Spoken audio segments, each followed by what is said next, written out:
তোমাকে কষ্ট দিবে।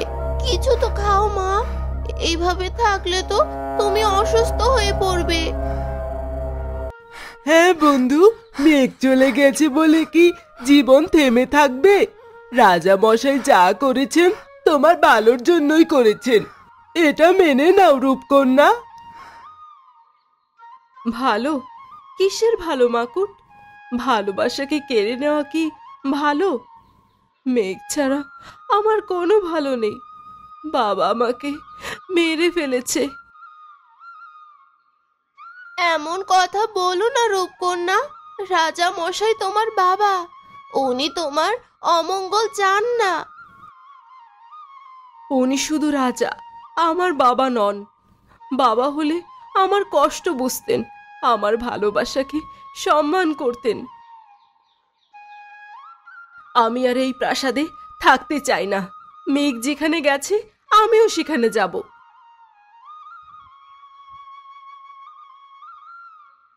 এসব কি বলছো রূপকন্যা? কোথায় যাবে তুমি? কিভাবে যাবে? আমি জানি না, কিন্তু আমি ওকে খুঁজে বের করবই। ওর হাতে গড়া এই পদ্ম ফুলটা আমার কাছে আছে, এটাই এখন আমার একমাত্র সম্বল।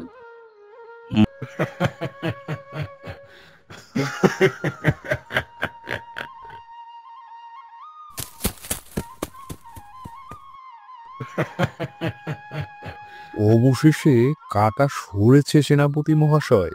মেঘ নামক ব্যক্তিটি রাজ্য থেকে বিতাড়িত। হ্যাঁ মন্ত্রী মশাই, মহারাজকে বোকা বানিয়েছি বটে, তার অন্ধ স্নেহকে কাজে লাগিয়েছি। এখন আর বিক্রমপুরের সিংহাসনে কোনো রাধুনির ছেলের বসার সম্ভাবনা নেই। ঠিক বলেছেন, কিন্তু পুরোপুরি নিশ্চিত হওয়ার মতো পরিস্থিতি এখনো আসেনি। রূপকন্যা যে ধরনের জেদি মেয়ে, সে যদি মেঘের খোঁজে বেরিয়ে পড়ে। অসম্ভব, রাজ পরিবারের মেয়ে, এতটুকু সাহস তার নেই। আর গেলেও বা কি হবে? মেঘ তো এখন অচেনা এক রাজ্যে, তাকে খুঁজে পাওয়া এত সহজ নয়। তবুও সাবধানে থাকতে হবে। রূপকন্যার উপর কড়া নজর রাখতে হবে, সে যাতে কোনোভাবেই প্রাসাদ থেকে বের হতে না পারে। আর মহারাজকেও বোঝাতে হবে যে মেঘকে ফেরানো মানে রাজ্যের বিপদ ডেকে আনা। ঠিক আছে মন্ত্রী মশাই।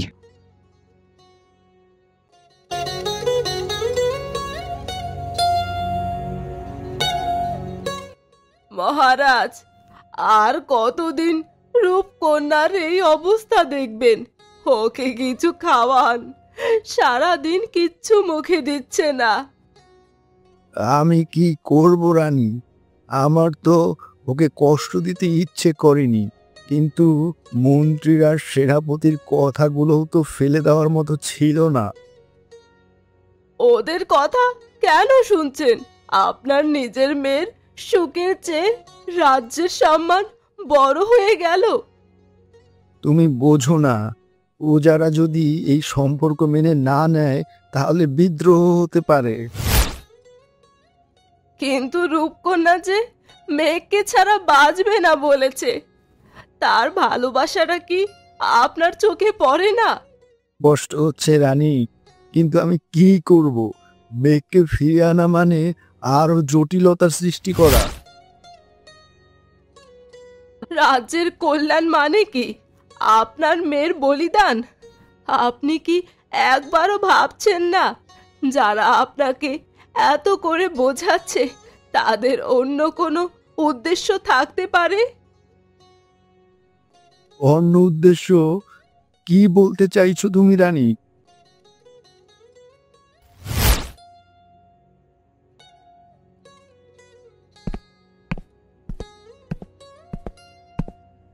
কে কে ওখানে?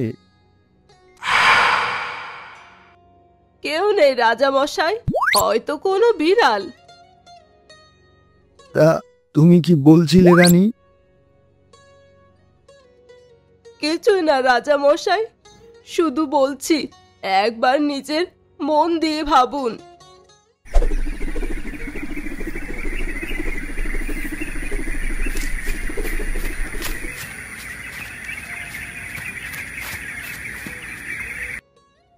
রাঁধুনি, আর কত কাঁদবে? মেঘ তো ফিরে আসবেই। জানি না রে পাখি, মহারাজের কঠিন আদেশ, মেঘ তো আর কোনোদিনও ফিরতে পারবে না রে। আমার বুকের মানিককে কেড়ে নিল। রূপকন্যাকেও দেখলে কি অবস্থা হয়েছে তার। রূপকন্যা খুব জেদি মেয়ে, সে হাল ছাড়বে না। সে মেঘকে ভালোবাসে। ভালোবাসলে কি সব পাওয়া যায় রে পাখি? আমি তো দেখেছি এই দুনিয়াটা বড়ই নিষ্ঠুর। আমার মেঘের কপালে সুখ নেই, ছেলেটার বাবা নেই। আমি অনেক কষ্টে বড় করেছি। মেঘের বাবার কি হয়েছে রাঁধুনি? আমি তো কখনো মেঘের বাবাকে দেখলাম না। কিছু না পাখি, পরে বলবো। ও, তাহলে শুনলে, এই রাধুনীয় মেঘকে ফিরিয়ে আনার স্বপ্ন দেখছে। মন্ত্রী মশাইকে সব জানাতে হবে, আর রাধুনীর ওপর আরো কড়া নজর রাখতে হবে।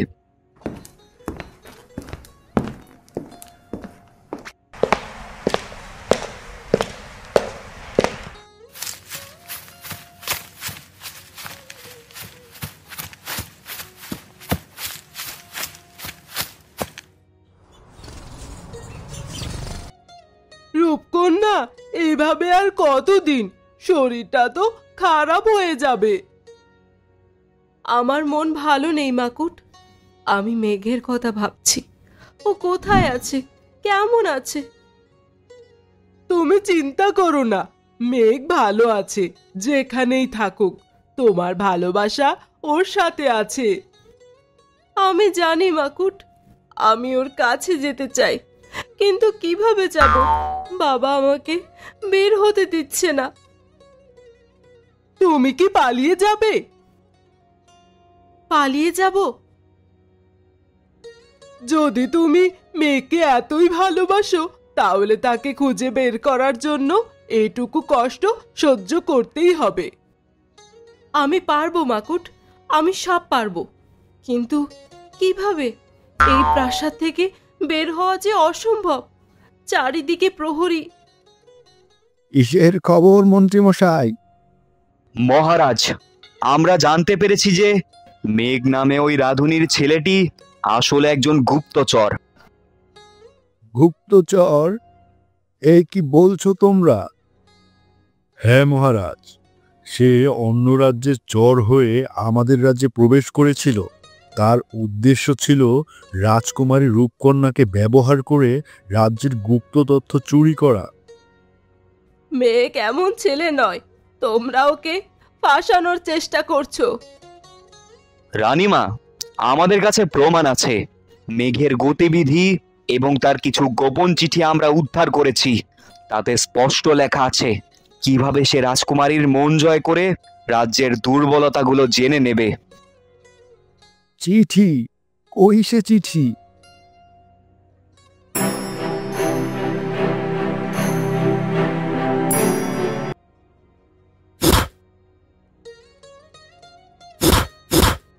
এ কি?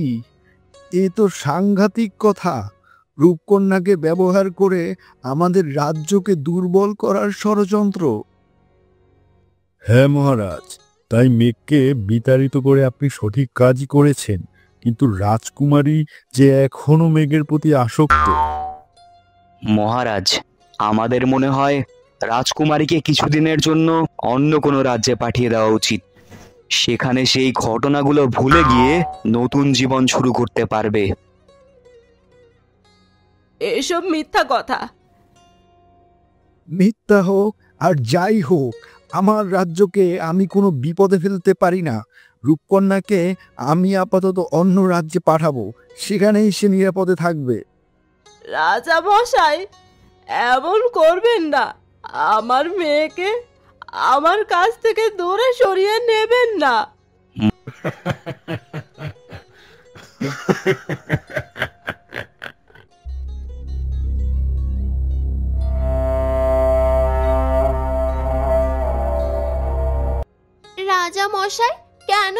করছি রূপকন্যা, মেঘ তো গুপ্তচর নয়। এইসব নিশ্চয় মন্ত্রী আর সেনাপতির কাজ।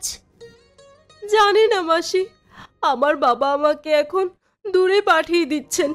আমার মন বলছে মেঘ বিপদে আছে, আমি ওকে একা ফেলে যেতে পারবো না। কিন্তু তুমি তো এখন নিরুপায় রূপকন্যা, রাজা মশাইয়ের আদেশ অমান্য করা তোমার পক্ষে সম্ভব নয়। আমি এই প্রাসাদে আর এক মুহূর্ত থাকতে চাই না। আমি মেঘকে খুঁজে বের করবই।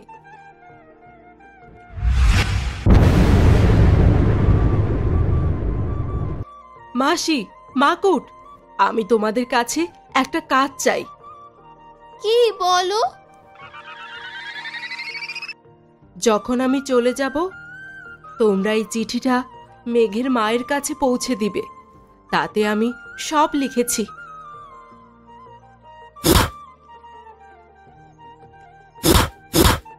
তুমি কি পালিয়ে যাওয়ার কথা ভাবছো রূপকন্যা? আমাকে যেতেই হবে মাকুট, আমি মেঘকে ছাড়া বাঁচব না। তোমরা শুধু আমার এই কাজটা করে দাও।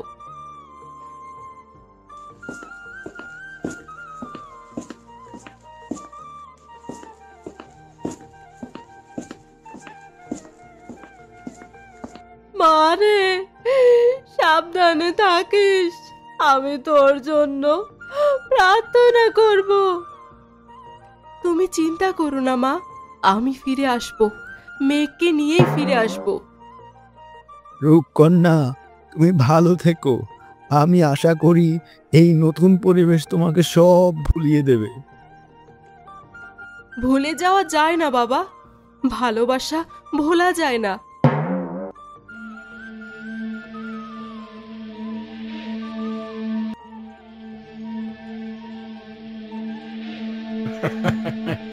যাক, একটা বড় বোঝা নামলো। এখন বিক্রমপুরের সিংহাসন নিরাপদ। হা হা হা হা। হ্যাঁ মন্ত্রী মশাই, এখন আমরা আমাদের পরিকল্পনা অনুযায়ী কাজ করতে পারবো। আমার বমি পাচ্ছে, আমার শরীর খারাপ লাগছে। পালকি, পালকি থামাও, পালকি থামাও। আমি আর পারছি না, আমার মাথা ঘোরাচ্ছে। রাজকুমারী পালাচ্ছে, ধরো ওকে।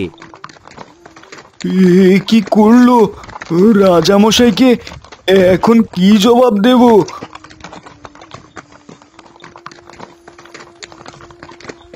ভালোবাসা আর প্রতিজ্ঞা টানে রাজকুমারী রূপকন্যা প্রাসাদ ছেড়ে বেরিয়ে এলো এক অজানা অভিযানে।